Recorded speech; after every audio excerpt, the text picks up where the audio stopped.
This is Andy Gutierrez from StarWars.com, and you are listening to Coffee with Kenobi with Dan Z. This is the podcast you're looking for.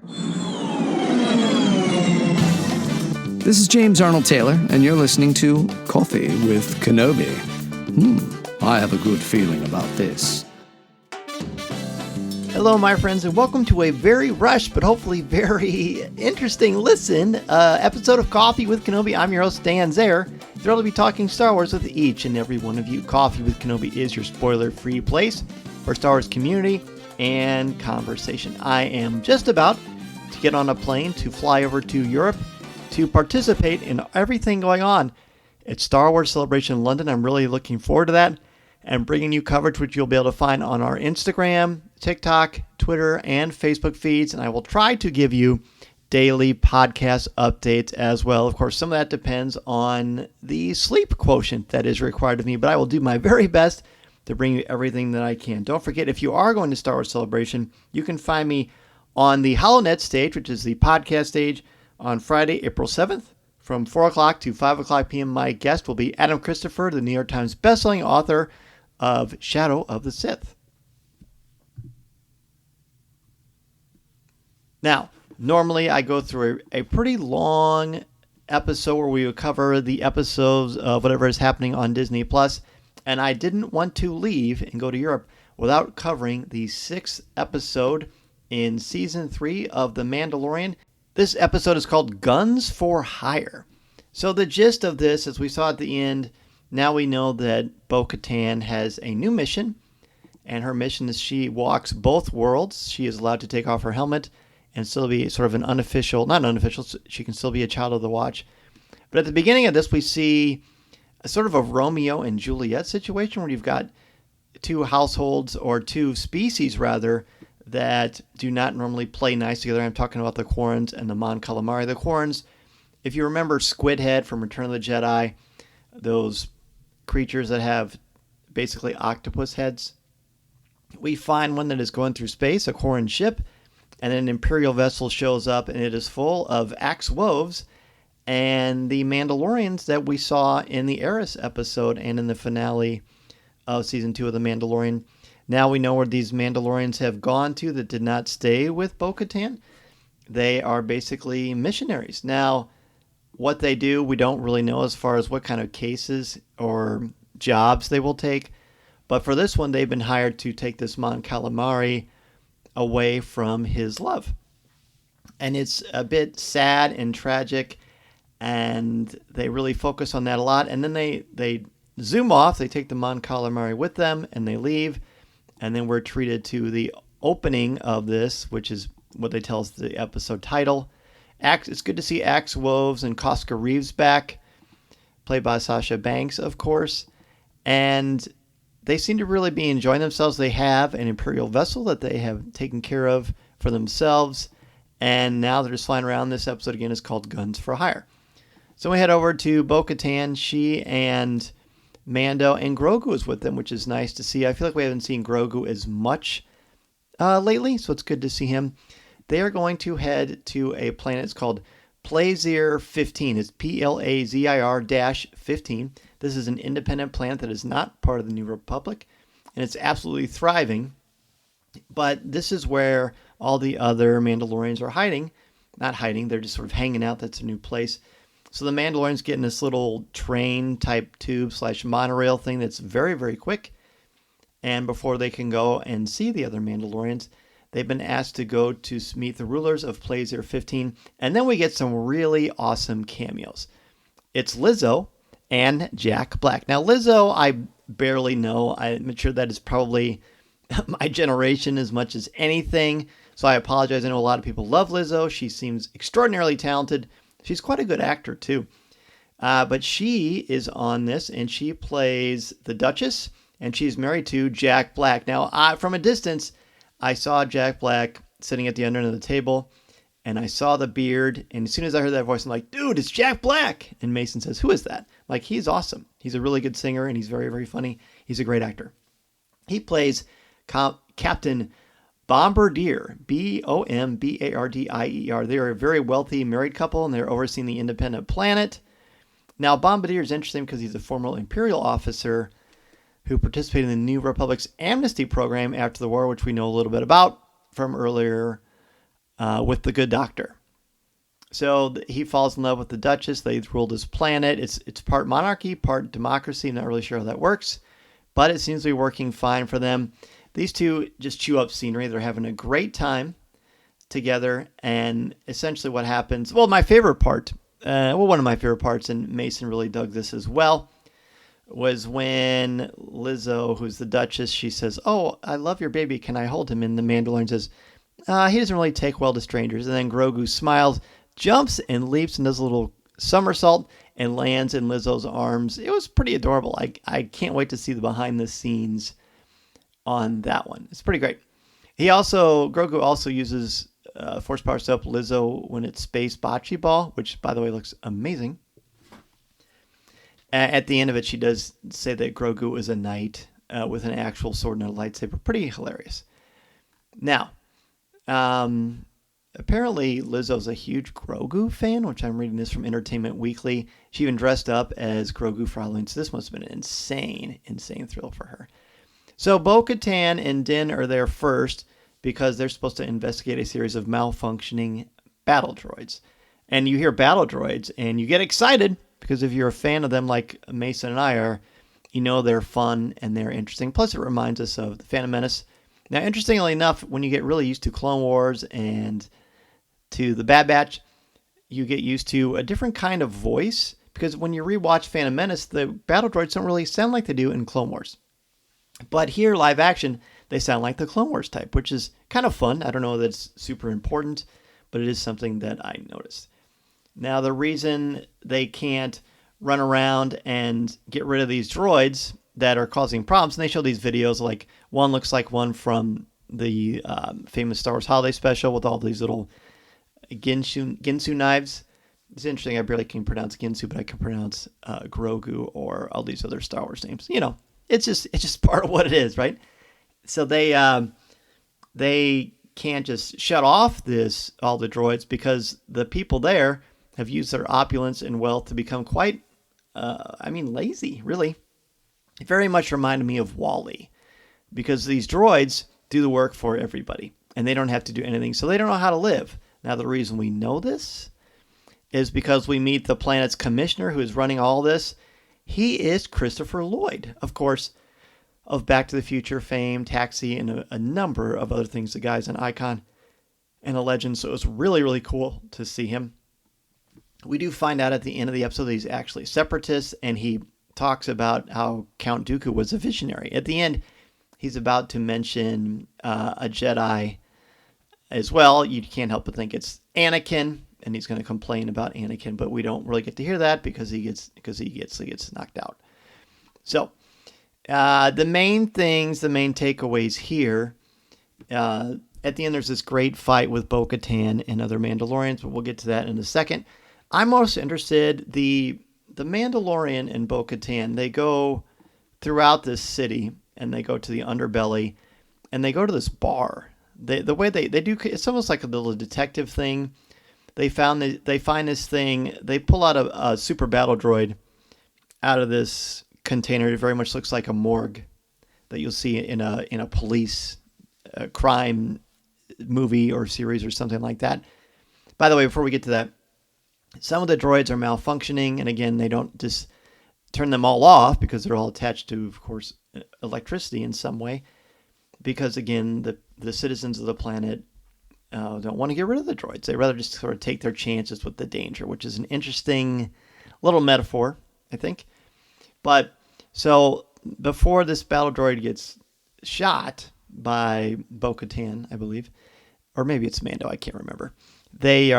They chase after it, and the reason it activates and switches to becoming nasty is because as they are walking by the Mandalorian, as they're holding these big crates, he keeps kicking them and knocking them over, or trying to knock them over and trying to make them mad. You will remember that the Mandalorian, while he is he is over his anger at droids in general, he's still not a fan of battle droids or super battle droids because they killed his family. Completely understandable. So he activates one, it goes wild, and then they go through this chase sequence. I'm not used to seeing super battle droids run away or even run at all. The effects on that were really awesome. So they do like they pull this, it looks like it's blood, but it's some sort of oil or some sort of lubricant inside the droid, and somehow find inside the droid, inside its, the liquid, is a chain code. I'm not really sure if that makes any sense, but it's Star Wars. It doesn't have to make sense. It's science fantasy. It's not science fiction. So I dug that. And then they trace it to the commissioner, who again is Christopher Lloyd. And they have to, is it right, commissioner? Yeah, commissioner. And he's 84 years old, by the way, still getting it done. He's awesome. So cool to see him. So they end up going to this bar where they think these things were sold. And it's called the Resistor, by the way. That is the name of this droid bar that they go to. And they basically play good cop, bad cop. The thing that they were able to trace to this place, the Resistor, is called a spark pad. And the spark pad is what the droids, I guess, imbibe. And they look pretty cool. I can just see them being something that you can purchase sometime. I mean, they just look really neat. The bartender droid is very accommodating. He says we're full compliance with the planetary hierarchical, and then he gets cut off because Mandalorian starts being bad cop and is threatening to dismember or to be violent against his bartender droid. He yells at everybody not to leave, and Bo-Katan is like, dude, settle down. She's really calm in this. She really is in this whole season. She says, I need a word with you because your tactics are not working. And Mando says, well, you can't reason with a droid. But she says, no, all they do is reason. Their behavior is programmed. So let's figure this out together and talk to him. She tells him basically to chill out. And then she says something great. She says, just because the manufacturing droid stuff came from here doesn't mean everybody is bad. The bartender droid wants to help because he is afraid. I don't know if it's a he or not. But this droid says, if these things continue, then our droids will be replaced by humans. And the droids say, we don't want that. We're all refurbished. We're reprogrammed. Some of us even date all the way back to the Separatists, and the New Republic will scrap us. But here on Plaisir, we're given a second chance, just like the Mandalorian was, by the way, and Bo-Katan. And everybody wants a second chance. So the droids want to be replaced. They want to contribute. They actually want to help. Here's the interesting thing to me, and I think this is something that is worth exploring. When you consider this, and do droids have a soul? Do they have a conscience? Are they just programmed? I've never thought of droids as being things that have agency. They're programmed. As Queel says in the first season, droids are not good or bad. They're neutral imprints of their manufacturer or their builder. That's not verbatim, but it's the basic gist of what Queel says. And so then here they're very concerned about their livelihood. So, is this just sort of a basic function of something that is created and programmed to try to maintain its, quote, life, end quote? Or are we led to believe that they actually have souls or a conscience, and this self-preservation is more than something mechanical? I don't know. That actually really throws me. And I hope that it's explored. I'm going to ask people at Celebration what they think of it. And I'm looking forward to what Rival Base Card, Colby Cass, and our other friends, Podcast Stardust, what all of our other podcasts and friends, and so many others to name, Cantina Cast, Idiots Array, you know who you are, all of our Star Wars podcasting friends, full of Sith. I'd be interested to see what all of you have to say about it too. So basically at the end, they figured out that it's the commissioner. He spills the beans that he said he was cut short in his prime, but the Jedi Enforcer. That is what he's about to say. So the Jedi Enforcer, you don't usually think of Jedi as having enforcers. But, of course, if you're a Separatist fan, naturally you're going to see that. We also get that great little insult. If that isn't the Quokta, what is it? He says, if that isn't the Quokta, calling the Stifling slimy. And Jack Black's character kind of cringes when he says, I beg your pardon. Pretty great. Then at the end of this, once they are all good and Grogu is knighted, then Bo-Katan goes to confront Axe Woves. And he basically says, I like being in charge. I don't really want to give it up. And she says, fine, I'll challenge you. And she doesn't have her helmet. In fact, she doesn't even have it on her person. His is sitting next to him while he's sitting on this big metal case of some sort. It almost looks like a cooler. All the other Mandos are watching, including Casca Reeves. And so they have this great, well-choreographed fight. There's not a ton of action as far as fisticuffs go, but they have a terrific tete-a-tete with one another. And at the end, there are two separate times where she gets him to yield. The second time he actually does. But here's where things get really interesting. He says, I'm not going to follow you as a leader. Why didn't you take the Darksaber from the Mandalorian? Why didn't you take it from Din Djarin? And she says she's really smart. She's showing her brains more than her skills with her fists and her Mandalorian armor and weaponry. But she is obviously awesome at both. But what she says to him is that Mandalorians are stronger together. She looks at all of them and she says, and then he says, a misguided zealot possesses the blade, who does not have one drop of Mandalorian blood in his veins. That's what Axe Woves refers to the Mandalorian as, a misguided zealot, which is understandable if he didn't know the whole story, and he doesn't. So she says, she comes to Din's aid and says, Din Djarin took the creed and chose to walk the way. Then she very much explains, look, our ancestors did the exact same thing, and here's the deal. He's every bit the Mandalorian that they were. So her respect for Din is quite notable. In the end, she says, certainly as much a Mandalorian as any of us. But then Axe Wolf says, but okay, here's the deal. The ruler of Mandalore has to possess the Darksaber. And this is where things get interesting, and I'm thinking, because Mando flat out says, fine, she'll have it. And I thought, are they going to fight? And I can't imagine he would really fight her, but he tries to hand her the blade. And this time is a lot different than the end of season 2. She says, you know what? It's not a gift to be given no matter how well intended. And I feel like Katie Sackhoff is doing awesome here. Her acting, her presence, her quiet calm and strength. I feel like that sort of subdued, reserved power is not easy to do. And then he says to her something I didn't expect. He says, look, this is not a gift. And I should have saw this coming because at the beginning they show a preview of what's going to happen. He says, look, I was exploring Mandalore and I was captured. When I was, this blade was taken from me. That's all 100% true. He says, Bo-Katan rescued me and slayed my captor. As a result, she defeated the enemy that defeated me. Now, by the letter of the law, that's how it works, man. That's how it works. Doesn't have to be some grandiose battle. And then he says, well, this blade not belong to her? And they don't really respond. And he says it again. And then Axe Woves just says, kind of like he's gotten the wind knocked out of him, metaphorically. He says, yes. So he hands it to her. She takes it. Very much intrigued by the whole thing. Again, I like that they're using their brains here, both Bo-Katan and Mando. She takes it. She ignites it. And boom. She's now the leader of Mandalore. Fascinating. An absolutely fascinating twist.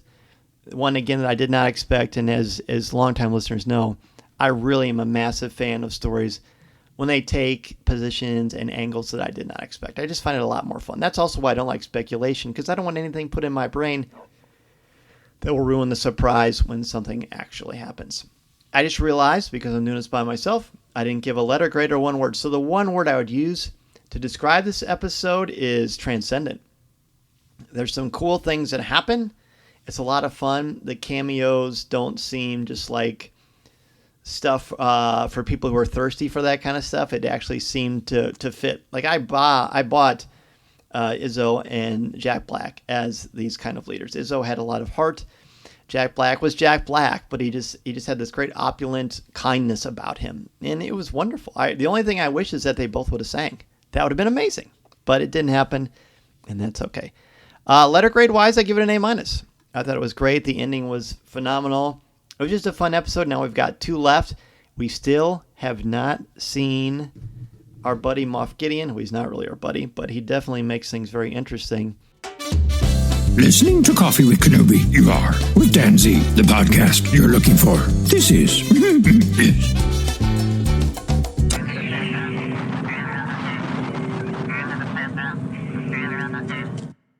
So I hope that we'll get to see him the next 2 episodes. There will be a Lucasfilm studio panel the first day of Celebration, so I will be there. I will be giving you all of the updates live from the panel in the room. Where it happens, be looking on Twitter for me to post my updates, pictures, and news about that. Again, if you're going to be at Celebration, I will be on the Celebration podcast stage, the HoloNet News stage. It is HoloNet News Stage Room 14 on Friday, April 7th from 4 o'clock to 5 o'clock with my special guest, Adam Christopher, best-selling author of Star Wars Shadow of the Sith. And if you join us on CWK Live every week, you know that next week I'm actually taking the week off because I will just be getting home from Celebration. I want to spend some time with my family and hopefully avoiding jet lag in the process. But it's been so great. I want to thank my wife Deanna and my son Mason for being so generous. I'm going to miss them being gone for half of my spring break over in Europe, but I can't wait to come home and see them. Truly appreciate their love and support for me and Coffee with Kenobi. So the next live show is going to be on a special date. It's going to be on Monday, April 17th, so don't expect to see me next week, but you'll definitely see me Monday, April 17th at 7 o'clock p.m. Central Standard Time.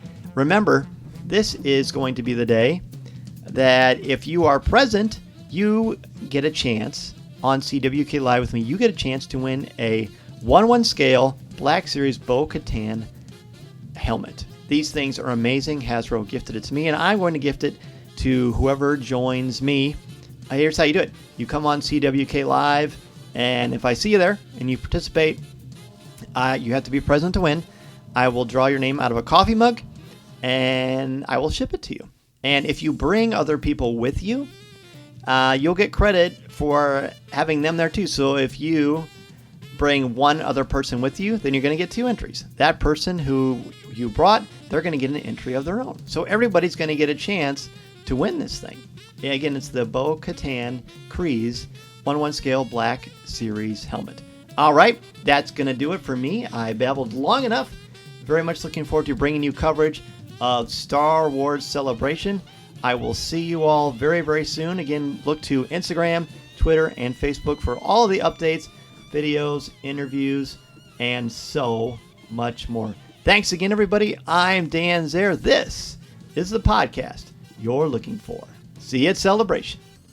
This podcast is not endorsed by the Walt Disney Company or Lucasfilm Limited. It is intended for entertainment and informational purposes only. The official Star Wars website can be found at www.starwars.com. Star Wars, all names, sounds, and any other Star Wars related items are registered trademarks and or copyrights of Disney and their respective trademark and copyright holders. All original content of this podcast is the intellectual property of Coffee with Kenobi unless otherwise indicated. This is the podcast you're looking for.